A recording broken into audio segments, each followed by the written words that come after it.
But speaking of Thursday games, this is, I think, the 8th or ninth year in a row that the Falcons and the Cardinals have played on a Thursday night. They're going to do it again in 2026. Let me bring on a man who is busier than he even thinks he is. He is taking care of football. The family is growing. He's got a lot of irons in the fire. He's doing great things. Proud to call him a good friend and pretty good football coach, too. Let's bring on A.J. Sarbaugh, head coach of the Fairless Falcons, here to the Sam Bourquin Show on 1310 WDPN. Coach Sarbs, how are you, buddy? I'm good, Sammy. How are you? I'm good. Thanks for coming on. I know you're busy week one, probably a little antsy. Coaches get a little, you get a little, the butterflies start cooking, right? A couple of days before the first game. But how was camp? How were the scrimmages? How's the health? How we doing? Yeah, camp was great. We still go to Mount Union for 3 days. As an alumni, going back there is really important to me, and our kids have a great experience there.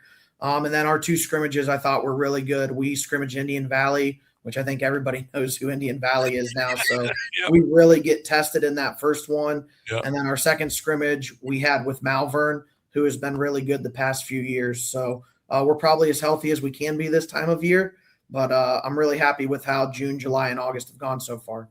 That's good. And, when you start, thinking doing football in June, you think, we got some time. We got July. And pretty soon, boom, you're putting the ball in the tee tomorrow night. You've been doing this at Fairless now for more than a couple of years. Do you still does the routine kind of stay the same for you? Obviously, the names and the numbers kind of change because of graduation, but you got this down kind of where you want it? Yeah, for the most part, I think everyone has their routine and what they do, like the night of the game and the day of the game. But we've changed some things throughout practice every year. I think if you're not tweaking and trying to improve, then you're staying stale. Right. But I think everyone has their own routine come game night and game day in that regard. But like you said, if you don't have butterflies at this time of the year for week one, then something's probably wrong. Something's wrong, yeah, especially for a football coach in high school because, you only get 10 of these, right? Regular season, it goes so doggone fast. And, you want to start the season with a win. I think that's so important. You don't care how you win the first game. You just want to get a win and move on to week 2. So I was looking around, just doing a little study up and everything. 17 or 18 returning Letterman coming back this year. Is that the most you've had as far as Letterman are concerned in your tenure? It's probably pretty close to 22. 22 and 21. We had a lot of kids that had played since they were freshmen and sophomores. That's pretty similar to this year. We've got 12 seniors. I think probably 10 of them started as juniors and 7 or 8 as sophomores. And we've got 5 or 6 juniors that have played a lot of football as well. They've taken their lumps as freshmen and sophomores, and now they're the older kids this year, and we're going to see what we can do. Is this the kind I guess I remember paying close attention to just listening to people talk over the years, over the decades. You kind of have an idea when that really special team is coming. You kind of know when it's going to happen. And you've had a couple at your place. And you look at, okay, I got so many starters back. I got so many Lettermen. Maybe my QB's coming back. I got a lot of experience. Maybe the schedule kind of lines up good for us. Is this a year that you think you could kind of bust out a little bit? Yeah, I think you hope that every year. But like you said, last year we knew we only had 4 home games and 5 in a row on the road at one point. And this year we've got 6 home games, 5 in a row at home. You knew we played a lot of juniors and sophomores last year. The Pac-7 is always good. But you also knew last year that you had all these guys coming back with potential. And that's what we've been telling them. We don't want to talk about potential. We're looking for production over potential. And the league has been really good the last few years. We've kind of been the younger team in the league. So I think every year you think you have a chance to win. And you put your kids in the best position. But obviously some years when you have experience or a 3-year starting quarterback like we do, it's a little easier to sleep at night. You still get nervous, but when you have a 3-year starter versus when went over there 2 years ago, and Mikey was a sophomore, and we handcuffed him a little bit. It's a little different going over there this time.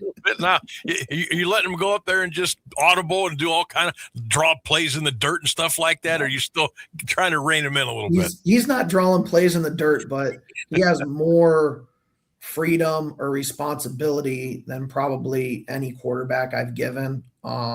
I really trust Mikey. He's an unbelievable kid, very hard worker, and most importantly, our kids trust him. He's elected captain again. He was elected captain as a junior, but he has started 20 football games as a quarterback, and then he played as a freshman in the back end in a playoff game against South Range and Tuslaw, and started against Poochie Snyder. So he's played a lot of football, and he's seen just about everything you can throw at him. AJ Sarbaugh is our guest, the outstanding head football coach of the Fairless Falcons here on the show, 1310 WDPN. You run such a fun offense. I love calling your games. I don't get a chance to do as many as I'd like. But I like the balance, the element of surprise. Your kids really like that too, don't they? Because they know you got to be on your toes, because coach might send a specialty play in here, or we got a little something we worked on in practice all week. That's got to be fun for them too. It is, absolutely. And I think that's where, we all have role models. We all have people we look up to. And I've just been really fortunate that I got to learn from Larry Karras, players, formations, plays. You're going to put your best guys in the best spots, and you're going to move them around. And obviously, I think Coach Hurtler is one of the best play callers there's been. And there were years where we were ground and pound with an 8-man line, and years where he spread it out. So I think I've always been taught in high school, you don't pick your kids. It's not a cookie cutter. It's not college where you're recruiting, and you have to fit to what you have. And year to year, that's going to look different. And I think with you saying that, when you have a lot of kids back this year, they know your base, and then you can even evolve a little bit more. But we want to be able to run and pass. We want to have fun. We want a lot of different kids to touch the football, and then it makes it harder on the defense. But we want a lot of kids to have opportunities and make plays, and we think that makes us better. So our kids look forward to it. They enjoy install days, and I think for the most part, we've been pretty successful with it. I would say so. Speaking of Mikey Ritterbeck, over 2,000 yards last year, 21 TDs. He's got a couple of really nice targets to throw to. I know that Peter Snavely is an absolute beast. He's going to go to Kent State. You got a guy by the name of Bo Sheets, lineman. He's going to go to BG. Talk about Peter, if you would, and his development and how he's kind of grown. So I think the first thing about Peter is that Peter, without a doubt, in my 12 years at Fairless, whether it's football, softball, baseball, Peter is one of the hardest working kids I have coached here. We lift at 6 a.m. and I had to get here at 5:15 this year because Peter was getting here earlier than what I normally was. He's incredibly coachable. He wants to be good. He doesn't take plays off in practice.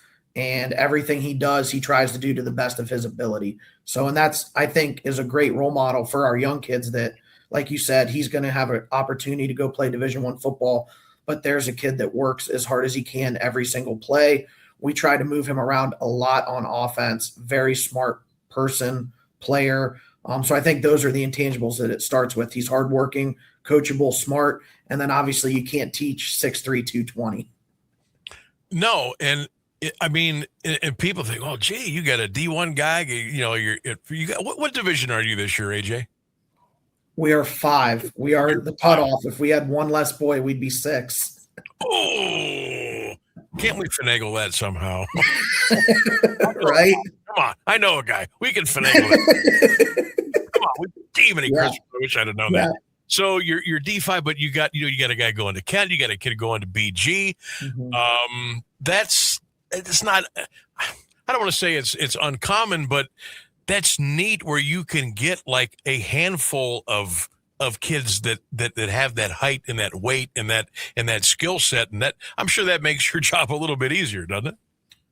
Yeah, it does. But it's also been a challenge because we told the kids and talking to people in the Fairless community, like Ted Provost went and played at Ohio State. Hunter Wells played at Youngstown State. Like we've had players go play at the next level, but to the Fairless community's knowledge, we've never had 2 kids go D1 at the same time. So it shows our younger kids, our community, our youth football kids that, hey, you can get there from here, number one.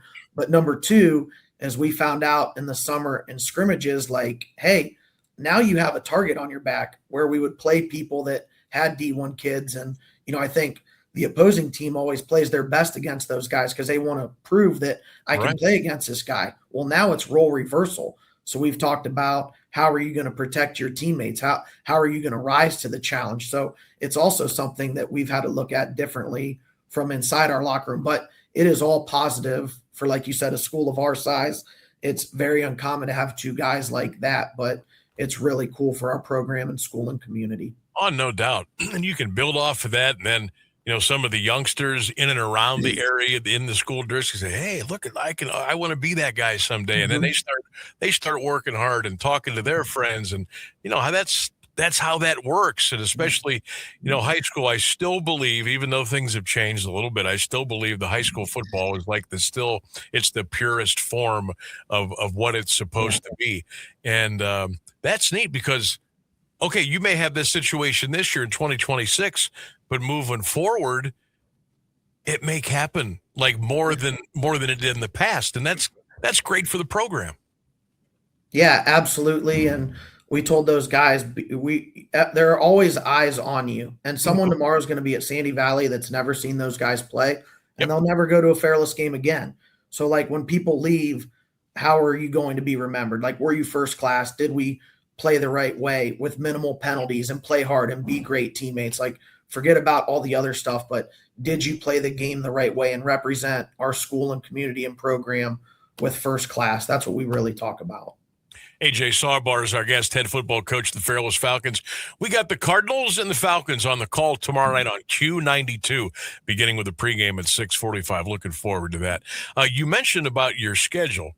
5 away in a row last year. This year, 5 in a row at home. Do you like that? Do you dislike that? Would you look for more of a happy medium? I know scheduling is as difficult as it ever is. But what's your take on that, and how do you approach that, knowing that you're going to be in your own backyard like for more than a month in a row? Well, last year it was 43 days in a row without a home game. We didn't have a home game in September, and I would not wish that on my worst enemy. I mean, by the time we got on the bus for Triway, I was exhausted of getting on a bus, and I could just tell our kids were. So I think you'd rather probably have a happy medium with a couple in a row at home, 1 on the road, but I'd rather have 5 in a row and 6 at home than 5 and 5 or 4 and 6. So we'll take it how we get it. And we're looking forward to the opportunity. And I think our kids are just really, really excited to get to play at home this year. So I don't think that we'll get complacent with 5 in a row at home. No, it's such a neat place and a great atmosphere. It's a lot of fun just for the Fairless fans. Talking about that stretch, you're going to be home Waynedale, Claymont, Tusky Valley, Orville, Triway, one right after the other. So you got a lot of good stuff to look forward to there. Speaking of Fairless, and you guys have had a lot of changes there, school, buildings, athletics, renovations. If you could kind of maybe get us up to speed on everything and how cool it is now and what everything looks like. Yeah. So in 2023, we moved into the new school. We have air conditioning now. We have an auxiliary gym. We have a brand new gym, brand new auditorium. They turfed the football field in 2019. We got a new baseball field in 2022. Over by the elementary. And we just redid the weight room. They dedicated that yesterday. Obviously facility wise, but we've got new signage and we have new shot and disc pits. So that's something that I think our administration has taken a lot of pride in the community that we've really been trying to update. And it's crazy. It's a college thing, but now it's a high school thing too. It's a facilities race. And we're just trying to give our kids the best opportunity to be successful. We had Coach Carl on from Sandy earlier in the game or in the show, and I asked him about what his opening night game day routine would look like. I'll ask you the same thing. What's tomorrow look like when that alarm clock goes off? I'm gonna get up. I usually lay my clothes out the night before because I don't leave Fairless once we get down here. Then tell the kids goodbye in the morning because I won't see them till 7 o'clock at night. Yep. Double check shirt and tie and vest. Can't leave anything. That's right. And then run through McDonald's for a Coke in the morning. All right. And then school, work on the game plan, finish that up. And then the coaching staff usually gets a bite to eat someplace after school, and then come back and get on the bus and head over to Sandy. Ready to go. All right. Well, we're looking forward to it. I love the first night of high school football, the first weekend, because you don't know. There's surprises. There's games you absolutely think you know what's going to happen, and you don't. And I know you guys are both going to be well prepared and ready to knock heads tomorrow night. We're looking forward to doing the game, and should be a great night. Always appreciate you coming on, Coach AJ, and good luck. We'll see you tomorrow night, okay? Thanks for having us, Sam. There's nothing better than when you cover our games, so we're really excited and looking forward to having you tomorrow. Appreciate you, man. You got it. We'll see you tomorrow. AJ Sarbaugh, head football coach of the Fairless Falcons. We got him tomorrow night against Sandy Valley, 7 o'clock, over on our sister station, Q92.